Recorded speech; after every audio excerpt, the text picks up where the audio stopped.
This was once Europe's dirtiest river. It flowed right through the Ruhr region, which was Germany's main coal mining area for decades. Toxic wastewater from mining and industry all ended up in the River Emscher, as did residents' untreated sewage. They called the river the crap basin. Now that industry has gone. The coal mines are museums. And the Emscher is now one of the cleanest rivers in Germany. So what happened? Today, the entire sewage system runs underground, invisible and odorless. Scientists, too, are impressed by the river's transformation. Until quite recently, the Emscher really was an open sewage canal. It's only been just over 4 years since the river became wastewater free, as we say. That means it's free of untreated sewage. Nadine Gerner has been monitoring the Emscher for years.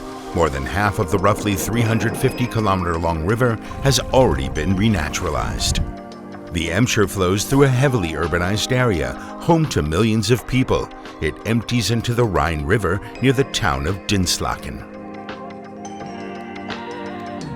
In the early 20th century, large parts of the river were straightened for industrial use. This was reversed in recent decades. The river is finding its natural course again, and water quality has improved. Yes, water quality has been developing quite well since then, but we still have some way to go, and we're already much closer to having a clean river again. Thanks in part to modern engineering. The nearby Dortmund-Deusen wastewater treatment plant is leading the way in Europe with technology that will be mandatory in the EU from 2045. It cost over 45 million euros, but can do a lot. A typical wastewater treatment process normally consists of 3 stages: mechanical, biological, and chemical treatment. After that, we've removed all solid substances from the wastewater and dissolved nutrients like carbon, nitrogen, and phosphorus. But there are still other dissolved substances in the water that we can't remove with these processes. For example, pharmaceutical residues. Those can be removed with the 4th treatment stage. Now, for the first time, residues of medicines, pesticides, crop protection products, corrosion inhibitors, and synthetic fragrances are all filtered out.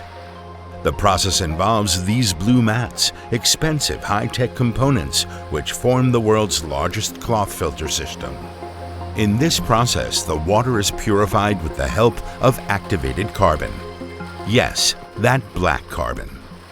We add the activated carbon to the water and mix it in. The trace substances we talked about, those that aren't removed in the 3 conventional stages, bind to the activated carbon. These are microscopically small particles with a huge surface area. The contaminants adhere to the activated carbon and are thus removed from the water phase. But what is activated carbon? It's a form of carbon that has a high internal surface area and is a powerful binding agent. Usually it's made from natural resources like wood, coconut shells, or coal. A company near Bonn in western Germany even recycles activated carbon. The firm was founded by Wolfgang Esser-Schnittmann and is now led by his daughter. He first thought of recycling activated carbon more than 20 years ago, but people just laughed. I thought if I can reuse 1 ton once, twice, 3, 4 times through recycling, then I don't need to import it. Recycling is also much more sustainable than buying new activated carbon.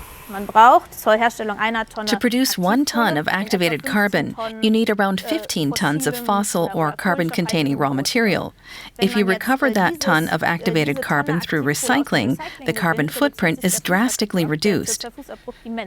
In our process, we're at around 0.2 tons of CO2 per ton of activated carbon, a reduction of well over 90%.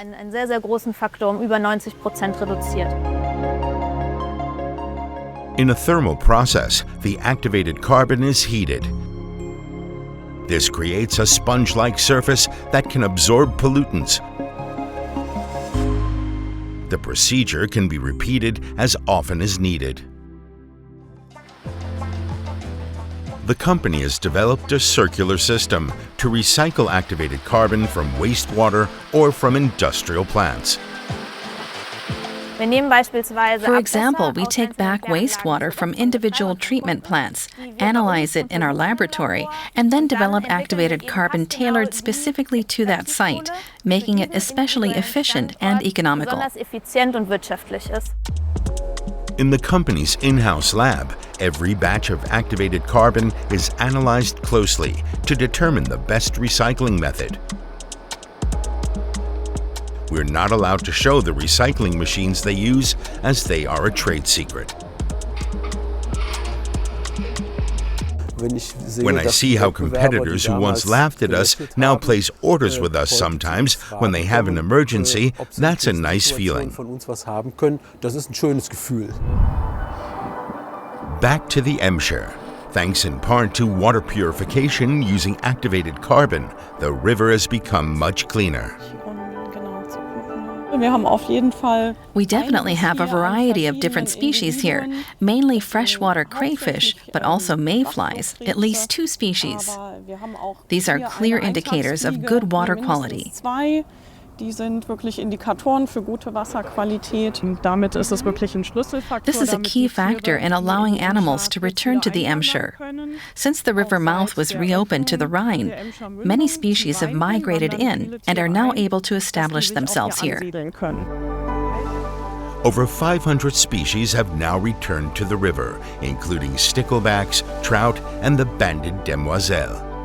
Thanks in part to the new treatment process at the wastewater plant and to activated carbon, the black gold that ultimately leads to clean water.